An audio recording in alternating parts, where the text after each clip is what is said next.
Toyota dominates in the desert. Whew, did not take them long to figure out that new Camry, did it?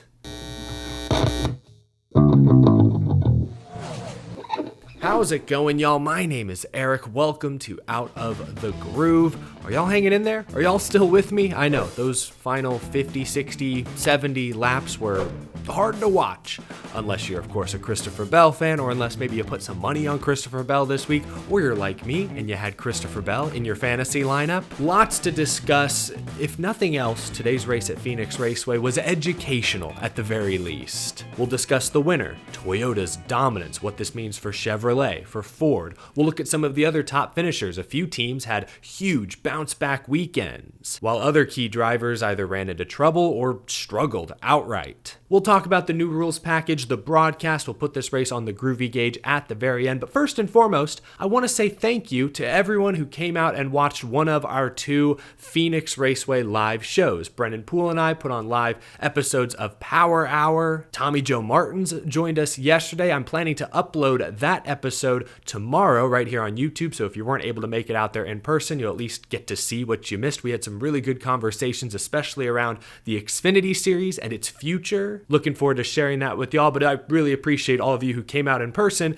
and were able to share this moment together. With that being said, let's just rip the Band-Aid off. Let's talk about the finish first. Get that out of the way. To understand how this race played out, we need to go all the way back to December. 6 NASCAR Cup Series teams traveled to Phoenix Raceway for an off-season aero package test. 2 Fords, 2 Chevys, 2 Toyotas. One of those 2 Toyotas was Christopher Bell. After that test, remember, Toyota's David Wilson sounded extremely confident, said that the 20 car in particular could gap the field, could work his way through traffic better than anyone else. It was just a simple test, but Toyota was puffing their chest out afterwards. Fast forward then to Friday, just a couple days ago, a rare extended practice session for the NASCAR Cup Series. Christopher Bell wasn't the fastest driver, wasn't the fastest car outright, but if you looked at the 10-lap consecutive average, the 20-lap consecutive average, the 30-lap consecutive average, yeah, the 20 car was at the top of the pylon. The writing was on the wall. If today's race came down to long green flag runs, which is pretty typical for Phoenix Raceway, the 20 team was going to be the team to beat. And sure enough, they were. We saw at the end of stage 2, Christopher Bell made up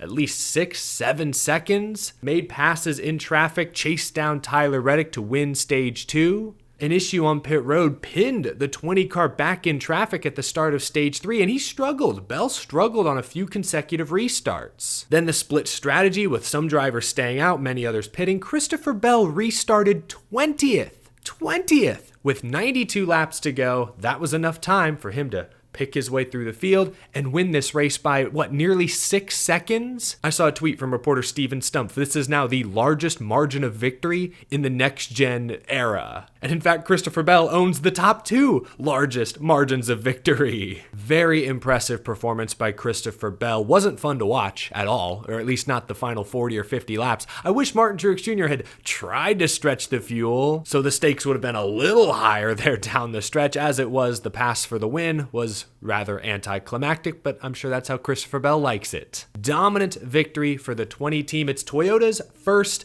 points-paying win of the season, the first points-paying win for the new Toyota Camry. Toyota made a huge statement today. They led 298 out of 312 laps. They won the pole, actually swept the front row with Hamlin and Ty Gibbs. They swept the stages.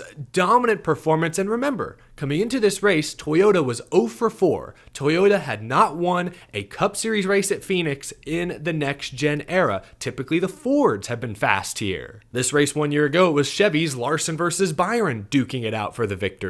Toyota's usually good here, but they hadn't won a race. Not only did they win today, they dominated. They crushed. It was annihilation. Chevrolet, you have a problem, because this was not supposed to happen so soon. Think about it. Both Toyota and Ford have all new bodies this year, and you know that the latest and greatest research and development went into those designs. But early in the season, everything is so new, their notebooks are really thin. Chevrolet, meanwhile, their notebook looks like this because they've run the same car for a full season. Chevrolet was supposed to start this season out ahead. And granted, they did get off to a hot start. They won the first 3 points-paying races. Granted, the first 2 were super speedways, drafting tracks. But then they won Las Vegas last week, as they should. But you'll remember, after Kyle Larson won at Las Vegas last weekend, what did his crew chief Cliff Daniels say? He said he was surprised by how close Tyler Reddick and some of the other Toyotas were. I think Chevrolet expected there to be a wider gap this early in the season. Now, after what we just saw at Phoenix, with Toyota absolutely destroying the field, that early season advantage that Chevrolet was supposed to have may have already been used up. I said it in the offseason. I picked a lot of Toyotas to make the playoffs because I expected that 3-4 months into the year, by the time the summer rolls around, they'll have hit their stride. That notebook will be thicker. They'll understand the new Camry. They've got a lot of great young drivers, a new key partner team. I figured it would take till April or May at the least for Toyota to really find their groove. They found it in race 4. And you can make an argument with how many drivers they had in the top 5, top 10 last week. They found it week 3. I mean, Denny Hamlin won the season opening clash. It wasn't a points race. You could argue they found it from the get-go in the preseason. Christopher Bell at that Phoenix test in December before the season. Toyota maybe had figured it out. This is scary. If you're a Chevrolet, if you're even a Ford for that matter, watch out. Toyota delivered a strong message today. They just put the whole world on notice. Let's move on. Let's talk about some other top drivers, some other top teams. RFK Racing, a huge bounce back weekend. Chris Buescher finishes 2nd. Brad Keselowski ends up 4th. Fitting that on Matt Kenseth's birthday, the 20 and the 17 car would finish 1-2. I mean, you can't make this up. RFK needed a huge week. They were both outside the top 20 in points coming into this weekend. I haven't seen the reset, but obviously they've probably gained a few spots. Chris Buescher used clean air to his advantage to get that track position and hold on for a top 2 finish. In fact, he even chased down and passed Ty Gibbs, who had 2 fresh tires towards the end, so they made some great adjustments to that 17, or he just needed clean air all day and finally got it. Brad Keselowski, meanwhile, pitted there with 92 laps to go and drove his way back up into the top 5, so really strong performance, especially late, from 2 Fords who desperately needed it. Another Toyota who impressed the heck out of me today was Ty Gibbs. Qualified 2nd, led some laps. Things went awry in stage 2. He lost a couple of spots during the first pit stop, then faded a little on the next run. Then he had another bad pit stop where they dropped the jack too soon. The right rear tire wasn't on just yet, so he fell back to like 11th. He then spent much of the race outside the top 10, stuck in dirty air. No doubt, frustration growing, but this is where I want to give him credit. At the end of this race, they put 2 tires on. Still didn't have great track position. Ty Gibbs restarted like, 10th, I think, with 90 laps to go. Only 2 fresh tires on, and he went to work. Passed his way up into the top 5, got as high as 2nd, finished 3rd. Great effort from the sophomore driver today. Well done, Ty Gibbs. Attaboy Ryan Blaney. A top 5 for the defending NASCAR Cup Series champion. That's 3 straight top 5 finishes for Blaney. 2nd, 3rd, 5th. Killing them with consistency. Well done, Ryan Blaney. He is carrying the banner for Team Penske. Joey Logano had a nightmarish weekend, qualified outside the top 20, went a lap down midway through this race, was just slow. So slow that he got run over by John Hunter Nemechek on a restart. I'm making a joke. That obviously that wasn't Joey Logano's fault. Both he and Nemechek were entering turn 1 very shallow. Both had to back up their entry, slow down early. Nemechek clearly didn't slow down enough and just nailed the back of the 22. Logano had every right to be frustrated. Bad mistake there from Nemechek. Could come back to bite him. That's 2 young Toyota drivers now Logano's had beef with to start the season. Also worth noting, that crash unfortunately took out Corey LaJoie, who also did not have a very strong weekend, but that ends Corey LaJoie's remarkable 44 race streak without a DNF. I want to shout out Trey Ryan on social media for noting this stat. 44 straight races without a DNF. What a streak. A shame to see it come to an end, really by no fault of Corey's own. 2nd week in a row, Ross Chastain's team opted to go with track position over tires, and 2nd week in a row it works out and he gets a pretty good finish. Martin Truex Jr. stayed out with 92 laps to go despite not having enough fuel to make it to the end. He pit under green from the lead with about 40 to go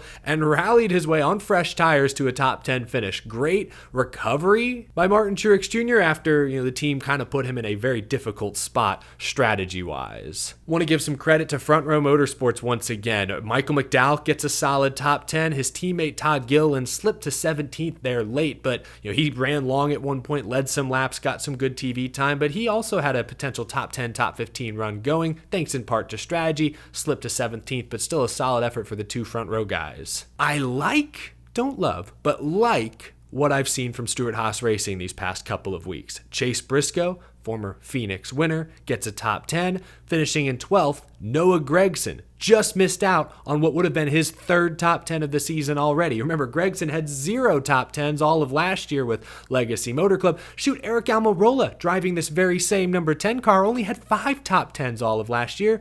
Gregson's already got 2 and was knocking on the door of number 3. 9th, 12th, and Ryan Preece played the same strategy Truex did, I think finished 23rd. Josh Berry had an abysmal weekend. So it's still kind of feast or famine with Stewart-Haas, but we're seeing sparks. We're seeing sparks from Stewart-Haas Racing drivers not named Kevin Harvick. That's exciting. Last year, pretty much any time we saw an SHR car in the top 10, it was Kevin Harvick. The fact that Briscoe is sneaking in there now from time to time, Noah Gragson has looked really solid for a few weeks in a row, that's encouraging. Josh Berry wrecking in qualifying, starting at the rear, getting caught up in other people's messes. Gotta work on that. But I'm glad that the rest of Stewart-Haas Racing is giving us some hope.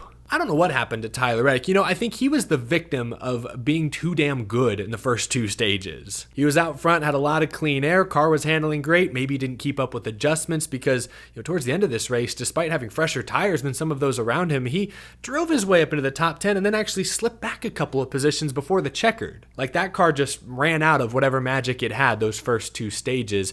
Reddick wins a stage, gets some big stage points, gets a playoff point. He also finished 2nd in another stage, so still a really good points day for Reddick, but he faded towards the end a bit, which surprised me. I thought he'd keep up with Christopher Bell a little better than he did. Denny Hamlin finishes 11th, the pole sitter, led some laps, but spun out racing Tyler Reddick for the lead early in stage 3? Yes, that's right. There was a string of cautions. You had the Kyle Busch spin, you had the Logano Nemechek wreck, and then you had Hamlin spinning out underneath Nemechek. Didn't hit anything and was able to come back to finish a respectable 11th, but that's what I'm saying. Even the Toyotas who ran into trouble today still got decent finishes. You don't see William Byron or Chase Elliott's name on here at all. They ran top 5 for much of this race. Byron and Elliott, Chevrolets, qualified well, took advantage of that clean air to hold on to that track position for the first half of the event. But when they got shuffled to the back because of strategy, restarts, what have you, unlike Christopher Bell, unlike Tyler Reddick, unlike Brad Keselowski or Noah Gragson or Ty Gibbs or Denny Hamlin, unlike these Fords and Toyotas, those 2 Hendrick Chevys couldn't do anything the final stage. They went absolutely nowhere. They were stuck around 20th for the entire final stint. William Byron, who's been so smooth and steady the past year. Chase Elliott, who I think is good. Kyle Larson even ran 15th all day. Very surprising to see that kind of, dare I say, mediocrity from Hendrick Motorsports, considering they won this race 1 year ago. I get that it's hard to pass out there. You can blame the package, whatever you want. Christopher Bell went 20th to 1st in the final stint. So, if your car was good, you can make moves.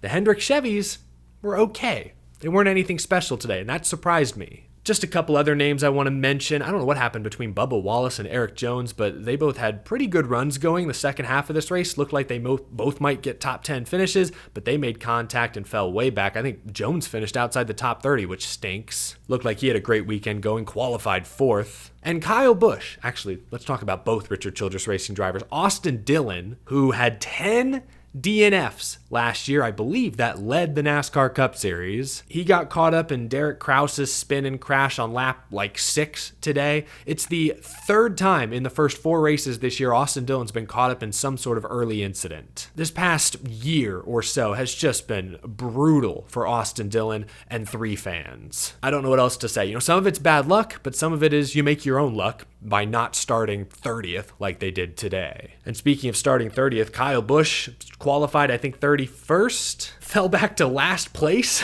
before that lap 6 caution. They got some fresh tires, made some adjustments. At one point, he drove his way up to 19th or 20th, but that was Kyle Busch's peak today. He spun out later on, eventually got back on the lead lap, finishes 22nd, which all things considered isn't terrible, but man, 1 week after another, it's something with this 8 team. The first 3 weeks, I just thought they had a lot of speed, mistakes on pit road, either by the driver or the pit crew, that cost them. Today, they just didn't have speed. It's inexplicable, honestly, to go from so good 3 weeks in a row to terrible. I get it's a completely different type of track. I guess that's the explanation, but man, that's shocking to see another Chevy, Kyle Busch, just be out to lunch today. Rare for sure. I doubt we'll see that from Busch or even Byron, Elliott, Larson. We'll see those guys in the top 10 more times than not this season, but it just goes to show you how shocked I am today. The statement Toyota made. Not only did they dominate, but some of their chief rivals, Busch, Elliott, Larson, Byron, throw Joey Logano into the mix. They struggled and struggled mightily. And this is the championship track. I'm just saying. Coming into this weekend, the storyline was the rules package, the aero package. NASCAR brought a simplified rear diffuser. They increased the rear spoiler slightly. Goodyear brought a different tire with a thicker gauge, was meant to wear out, create more lap time differential in the long run. All of these changes were intended to hopefully increase passing opportunities at Phoenix Raceway. After practice on Friday, I think the package received mixed reviews. Most drivers said they didn't really feel any change. And after the race today, as a fan watching on TV, I can also say I did not notice much of a change. We did see a few passes for the lead. Tyler Reddick drove up and made a pass for the lead a couple different times on equal tires. Obviously, Christopher Bell went from 20th to 1st there in the final stint. So there were opportunities to pass, perhaps more so than in recent years. I'm convinced at this point, honestly, I've been convinced of this for a few years now, that this is just a Phoenix Raceway thing. I like Phoenix Raceway. I think the setting is beautiful. I think the facility is extremely modern. The renovations they made to the infield are unbelievable. I'm a big Phoenix Raceway fan, but when it comes to the actual on-track racing product, I mean, even the Xfinity Series race yesterday, if Justin Allgaier doesn't blow a tire there with 5 laps to go, he wins that race by 4 seconds. It's hard to pass at Phoenix. It's very challenging to work your way through the field. Track position, pit stops are everything. That's been the case for nearly all of Phoenix Raceway's existence across Cup, Xfinity, Trucks, every series. It's a Phoenix Raceway thing, I think, more than anything.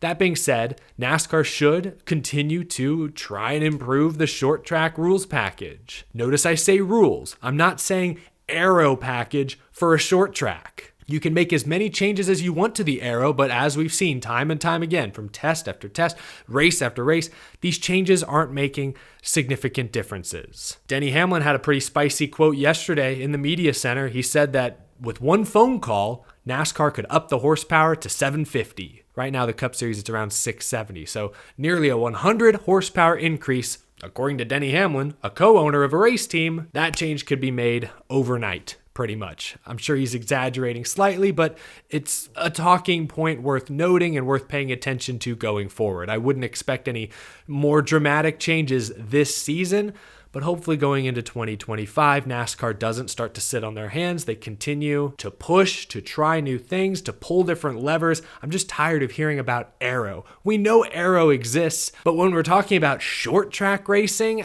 I think we've done all we can do from an aero standpoint. It's time to pull one of those bigger, beefier levers. That's my take. Let's put this race on the Groovy gauge. This year, the Groovy gauge is sponsored by electric e-bikes. The weather's getting warmer, spending more time outside. Head to electric e-bikes to learn more. This was easily the least entertaining race of the year. Again, unless you're a Christopher Bell fan. I'm gonna give this race a 45 on the Groovy gauge. It's pretty rare that I go under the 50% mark, but I'm going 45 in this case, not so much because of the rules package, not because they couldn't pass, because we saw that they could. More so because the leader won by 6 seconds, and especially when Truex pit with 50 to go or whatever it was, there was really no doubt who was going to win this race. It just wasn't tense, wasn't exciting. You know, sometimes that happens. NASCAR has dominant wins from time to time. Every sport does. Every motorsport does. I am glad that the most deserving driver and team won this race, but that being said, those final 50 laps, when the most people are tuning in to see what's going to happen, to see who's going to win, to get that payoff they've been waiting for,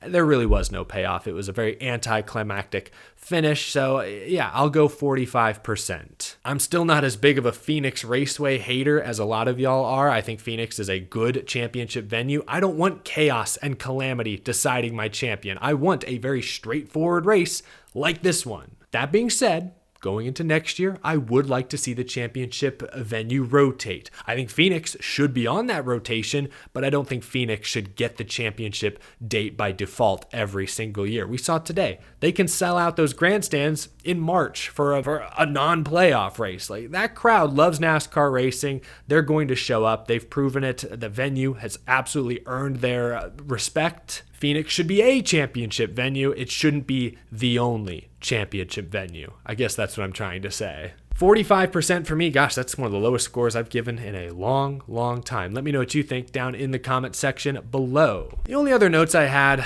regarded the broadcast. I've been fairly complimentary of Fox's broadcast the past couple of weeks, but today was, I don't know, a step in the wrong direction. There's a few just awkward moments where like Clint Boyer didn't react to an incident until like 10 seconds too late. It's like he wasn't listening or watching anything, just suddenly looked up and whoa, surprise. Like, he just seemed a little out of it. And you know, all weekend long, the graphics team was making mistakes. I'm not sure I'm a huge fan of, Kevin Harvick using hip slang words on the broadcast. Like, if Harvick wants to work in a lit or, hey, he's got that dog in him reference from time to time, that's fine. That's funny. I don't want Clint Boyer egging him on. That ruins it. Other than that, I don't have many other notes. I did love that Jamie Little was able to interview the pit crew member, the rear tire changer on Bell's team after they had that bad pit stop, got an explanation. That was cool. I really liked that. So, some good, some bad. It just felt like kind of a mid Fox broadcast this weekend. I guess it suited the race. It was kind of a mid race. Again, to use some hip slang words for the kids out there. Let me know what you thought of today's Fox broadcast. Share your thoughts on this entire race. Where'd your favorite driver finish? What's your takeaway? Toyota dominant? Should Chevy be worried? Maybe not at all. Let me know. What do you think? Down in the comment section below, I'll be reading your responses. Leave a like on this video if you enjoyed. Subscribe if you're new to the channel and you love all things NASCAR. That's what we do here every single day, all year long. And a big thank you to my very generous Patreon supporters. I want to wish a very happy birthday to my boy, Matt Kenseth. That's why I'm wearing this shirt. Shout out to, I think it was Tyler at the Roush Automotive Collection in Michigan sent me this the other day, this shirt. Really appreciate that. Really appreciate you guys watching this video. Have a wonderful rest of your weekend, folks. We'll catch up later this week.